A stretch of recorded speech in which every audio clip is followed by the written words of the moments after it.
আসসালামু আলাইকুম। আমরা এখন English second paper model question 18 শুরু করব। প্রথমে দেখো মডেল কোশ্চেন 18 এক নম্বরে বলছে যে পার্টস অফ স্পিচ বের করতে হবে, আমাদেরকে পার্টস অফ স্পিচ বের করতে হবে। তো দেখো এক নাম্বারটা কি বলছে, we must read books two enrich hour knowledge. এখানে এনরিচ আর নলেজের কথা বলছে। তাহলে দেখো নলেজ একটা কি নাউন, তারপরে এনরিচটা কি, দেখো এনরিচটা হচ্ছে একটা কি ভার্ব, এনরিচটা হচ্ছে ভার্ব, নলেজটা হচ্ছে noun. Enrich verb, knowledge noun. দুই নম্বরে দেখো বি নাম্বারটাতে দেখো, don't find faults with others as it is a heinous act. তাহলে এখানে কি কি বের করতে হবে, ফলস, অ্যাজ, অ্যাক্ট। একটা কি, অ্যাক্ট হচ্ছে নাউন, তারপর হচ্ছে ফলস। ফলসটা কি হতে পারে দেখি দিও, ফলসটা হতে পারে হচ্ছে, ফলসটাও noun, false noun, as conjunction act noun, false noun as conjunction act noun. C number প্রশ্ন দেখো কি বলছে, সি নাম্বারে দেখো কি বলছে, wow he acted very wisely to solve the problem. Wow he acted very wisely to solve the problem. এখানে আমাদেরকে ওয়াও এর পার্টস অফ স্পিচ বের করতে হবে, অ্যাক্টের পার্টস অফ স্পিচ বের করতে হবে। তাহলে দেখো দেখো ওয়াও কি, ওয়াও হচ্ছে একটা ইন্টারজেকশন। ওয়াও কি, ওয়াও হচ্ছে interjection, act verb wow interjection. আচ্ছা, তারপরে নাথিং ইজ ফিক্সড। এখানে নাথিং এর পার্টস অফ স্পিচ বের করতে হবে। তাহলে দেখো নাথিং এর পার্টস অফ স্পিচ কি, নাথিং এর পার্টস অফ স্পিচ হচ্ছে প্রোনাউন। নাথিং এর পার্টস অফ স্পিচ কি, নাথিং এর পার্টস অফ স্পিচ হচ্ছে pronoun, nothing pronoun, nothing pronoun. আচ্ছা, এরপরে দেখো ই নাম্বারে কি বলছে, we must cooperate each other to better our life.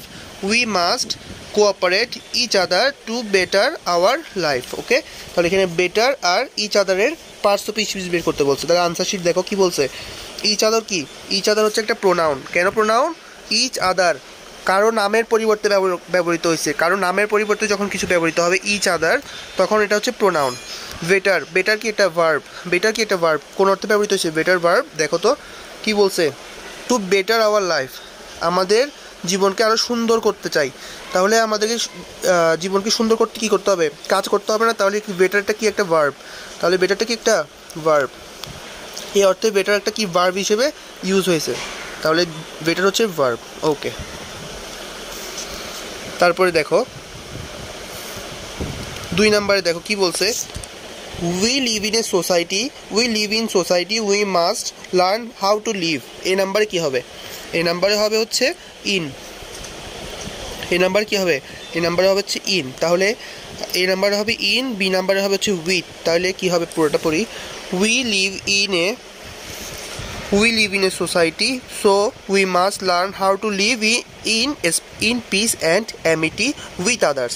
এখানে এ নাম্বারে কি হবে, এ নাম্বারে হবে হচ্ছে এই যে ইন পিস। তাহলে কি হবে, we live in society we must learn how to live in peace and Amity with others. এখানে হবে উইথ, এখানে হবে উইথ, এখানে হবে in peace and Amity with others. আচ্ছা, তারপরে সি আর ডি আনসারটা দেখিনি নিই কী আছে। সি আর ডি এর আনসার হচ্ছে, সি হচ্ছে প্রিভিলেজেস, ডি হচ্ছে ডিসলাইকিংস। সি হচ্ছে প্রিভিলেজেস, ডি হচ্ছে ডিসলাইকিংস। তাহলে চলো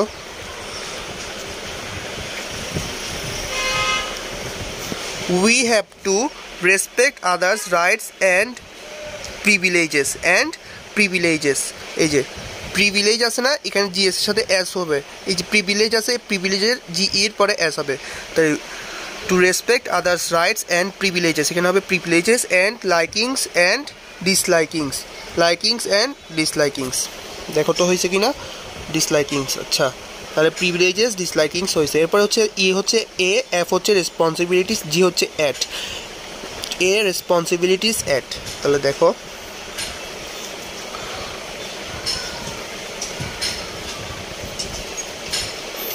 we we have a lot of duties and responsibilities in society. We have a, তাহলে আমরা কি পড়তেছিলাম, ই নাম্বারে পড়তেছিলাম উই হ্যাভ এ লট, এখানে হবে we have a lot of duties and responsibilities in society. Education should M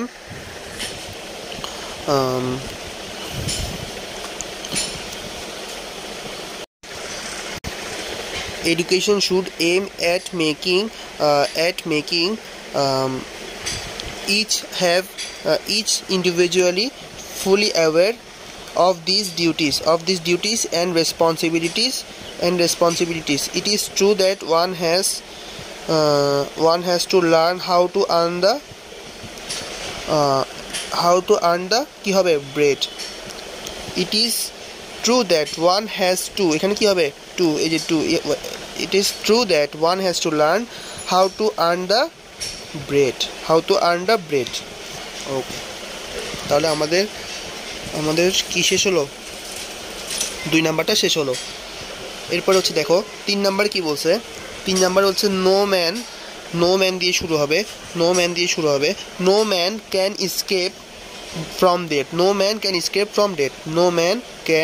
escape from death. তারপরে sooner or later he will die. এই যে sooner or later he will die. তারপরে after his death he will be forgotten forever.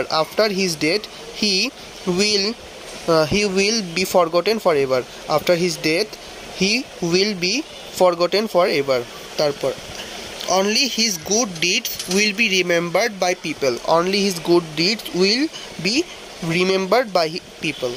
তারপরে ই নাম্বারে so we should do something for the welfare of mankind. তারপরে আমরা 4 নাম্বারে চলে যাই। 4 নাম্বারে কি বলছে,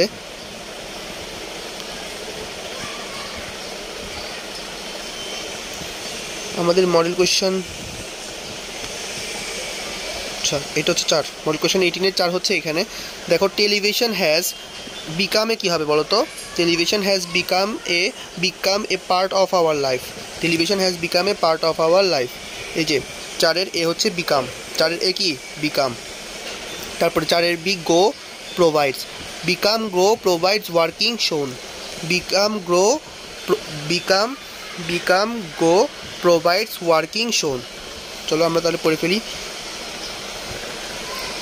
Television has become a part of our life. We cannot go a single day without it. It provides us with entertainment. We get tired after working all day long. Then we sit before a television set for recreation. All the latest news are shown here. ঠিকই তো শোন নাকি, আচ্ছা শোন আছে। তাহলে ই হচ্ছে কি, ই হচ্ছে শোন, ডি হচ্ছে ওয়ার্কিং, এ হচ্ছে বিকাম, বি হচ্ছে গো, আর ইট হচ্ছে প্রোভাইডস, ঠিক আছে ওকে। তারপরে দেখো 5 নাম্বারে দেখো কি বলছে, 5 নাম্বারটা আমরা একটু বোঝার আছে। মোটামুটি 2, 3, 4 এগুলো কি ভালো করে প্র্যাকটিস করতে থাকলে এগুলো কমন পড়ে যাবে এবং ইজিলি মুখস্থ করতে লিখতে পারবা। 5 নাম্বারটাতে বোঝার অনেক কিছু আছে, চেঞ্জিং সেন্টেন্স। দেখো এই নাম্বার কি বলছে, corruption is a curse for our nation. Negative করতে বলছে, ঠিক আছে। কীভাবে করবো দেখো, অর্থ সেম রাখতে হবে, নেগেটিভ করলেও অর্থ সেম রাখতে হবে। তাহলে নেগেটিভ করলে কী হবে, corruption is not a blessing for our nation. Corruption is নটটা বসাতেই হবে যেহেতু নেগেটিভ করতে বলছে, ইজ নট এ। কার্সের কার্সের বিপরীত শব্দ কি, ব্লেসিং ফর আওয়ার নেশন, মানে অর্থ কিন্তু সেমই আছে, মানে বোঝাতে যাচ্ছে দুর্নীতি আমাদের দেশের জন্য কোনো ভালো কিছু নয়। আবার ওইখানেও প্রশ্নও বলছিল corruption is a curse for our nation, মানে দুর্নীতি আমাদের দেশের জন্য ক্ষতিকর। তাহলে অর্থ কিন্তু সেম আছে, জাস্ট নেগেটিভ করছে। কীভাবে নেগেটিভ করছে, নট বসানো হয়েছে এবং কার্সের বিপরীতে ব্লেসিং বসানো হয়েছে। ওকে, এরপরে দেখো বি নাম্বারটা দেখো কি বলছে, it is not a small problem for a small country like Bangladesh. Affirmative করতে বলছে। দেখো কীভাবে অ্যাফার্মেটিভ করবা, it is a great problem for a small country like Bangladesh. তাহলে অ্যাফার্মেটিভ করতে বলছে, নেগেটিভ ছিল অ্যাফার্মেটিভ করতে বলছে। কীভাবে করছে? It is not a, not ছিল নটটা উঠানো হয়ে গেছে, নট ছিল কি হয়েছে? নটটা উঠানো হয়েছে। দেখো নট ছিল না এখানে, নট ছিল, এই দেখো এই যে নট ছিল নটটা উঠানোর হয়েছে, স্মলটা উঠানো হয়েছে। তারপরে কী হয়েছে দেখো, আনসারটা কী হয়েছে দেখো, it is a great problem, it is a great problem for a small country like Bangladesh. তাহলে দেখো নট উঠা ইসের পরে নটটা উঠানো হয়েছে এবং স্মলের জায়গায় গ্রেট লেখা হয়েছে। তারপর তার মানে কি হলো, অর্থ কিন্তু সেমই আছে, নেগেটিভ থেকে অ্যাফার্মেটিভই করছে, অর্থ কিন্তু সেম আছে। কীভাবে সেম আছে? ওখানে কি বলছে? It is not a small problem for a small country like Bangladesh. তাহলে স্মল প্রবলেম ছিল মানে বোঝাতে যাচ্ছে এটা কোনো ছোট সমস্যা না, বাংলাদেশের জন্য এটা একটা বড় সমস্যা। তো অ্যাফার্মেটিভ যখন করতে বলছে তখন আমরা একই অর্থ রাখছি, it is a great problem for a small country like Bangladesh, মানে এটা বাংলাদেশের জন্য একটা বড় সমস্যা। তার মানে অর্থ কিন্তু সেম আছে, জাস্ট নেগেটিভ থেকে অ্যাফার্মেটিভ করছে, অ্যাফার্মেটিভ করলে নট উঠাই ফেলছি এবং ওই যে স্মল ছিল স্মলের বিপরীতে গ্রেড বসাইছি। ওকে, তারপরে হচ্ছে দেখো প্রশ্ন দেখো কোনটা, সি নাম্বার প্রশ্নটা দেখো, it prevails in every walk of our life, it prevails in every walk of our life. Interrogative করতে বলছে, ইন্টারোগেটিভ করতে বলছে। দেখো আনসারটা কী হবে? ইন্টারোগেটিভ মানে কি? কোয়েশ্চেন করা। এই যে তার মানে আমাদেরকে প্রশ্নবোধক চিহ্নটা বসাতে হবে। ইট প্রিভেন্টস না প্রিভেলস ছিল, তাহলে প্রিভেলসের সাথে যে এসটা ছিল, এখানে একটা এস ছিল প্রিভেলসের সাথে, সেই এসটার জায়গায় এখন আমরা কি বসাবো? ডাস বসাবো। Doesn't it prevail in every walk for our life question mark. এই যে প্রিভেলস ছিল, প্রিভেলসের এসটা উঠে যাবে যেহেতু আমরা ডাজেন্ট বসাইছি। আর ডাজেন্ট কেন বসাইছি? কি যখন ইন্টারোগেটিভ করব তখন আমাদেরকে কোনো কিছু নেগেটিভ থাকলে সেটাকে আমরা পজিটিভে করে ফেলতে হবে আর কি। মানে করো নট থাকলে, যদি নট না থাকে তখন নট আনতে হবে, যদি নট থাকে তখন নট আমরা কোয়েশ্চেনে বাদ দিয়ে দিব। যেমন এখানে যদি নট থাকতো তখন আমরা ডাস বসাতাম যদি প্রশ্নে নট থাকতো, কিন্তু এখন নট নাই এখানে, এই জন্য আমাদেরকে প্রশ্নে নট আনতে হয়েছে। ডাজেন্ট ইট প্রিভেল, এই যে doesn't it prevail in every walk of our life. তারপরে হচ্ছে ডি নাম্বারটা দেখো, it paralyses the whole nation, present perfect. It paralyses the whole nation, কী করতে বলছে? প্রেজেন্ট পারফেক্ট করতে বলছে। কী করতে বলছে? প্রেজেন্ট পারফেক্ট করতে বলছে। প্রেজেন্ট পারফেক্টের রুলস কি? সাবজেক্ট প্লাস হ্যাভ বা হ্যাজ প্লাস ভার্বের V3 মানে প্রেজেন্ট পাস্ট পার্টিসিপাল ফর্ম। তাহলে it has paralyse the whole nation, present perfect করতে বলছে না, তাহলে সাবজেক্ট প্লাস হ্যাজ বসছে, তারপর ভার্বের V3 বসছে। It has paralyse the whole nation. তারপরে এই নাম্বারটা দেখো কি বলছে? May we realise the fact soon and come forward against corruption. May we realise the fact soon, আমরা যাতে এটার অবস্থাটা বুঝি খুব দ্রুত এবং এটার বিরুদ্ধে আমরা অ্যাকশন নিই। তাহলে অ্যাসারেটিভ করতে বলছে, কীভাবে করবা? অ্যাসারেটিভ করলে কি হবে? উই শুড বসাবো, we should realise that, we should বা উইল যে কোনো একটা বসালেই হবে। আচ্ছা মনে করো উই শুড বসালাম, we should realise the fact and come forward against corruption. তাহলে কি বলছে? আমরা জাস্ট কোথায় চেঞ্জ হয়েছে? মেয়ের জায়গায়, এই যে মেয়ে আছে মেয়ের জায়গায় শুধু উইর পরে শুড হয়েছে, আর মেয়েটা উঠে গিয়ে উইর পরে শুড হয়েছে, আর বাকিগুলো same. We should realise the fact soon and come forward against corruption. তাহলে আমাদের চেঞ্জিং সেন্টেন্স শেষ। এরপর হচ্ছে 6 নাম্বার কি বলছে? পাংচুয়েশন বের করতে হবে। Monira said to Pratibha, how does the question. দেখো কিসে চেঞ্জ আসছে দেখো। Monira said to Pratibha comma invited comma উপরে কোটেশন মার্ক কি বলে, মানে কোটেশন যেগুলো দিয়ে ওটা শুরু। How does the question seem to you question mark, seem to you question mark. এই দেখো সিম টু এর পরে কোয়েশ্চেন মার্ক ছিল না, এখানে কোয়েশ্চেন মার্ক দিছে, এখানে সিম টু এর পরে কোয়েশ্চেন মার্ক দিছে। তারপরে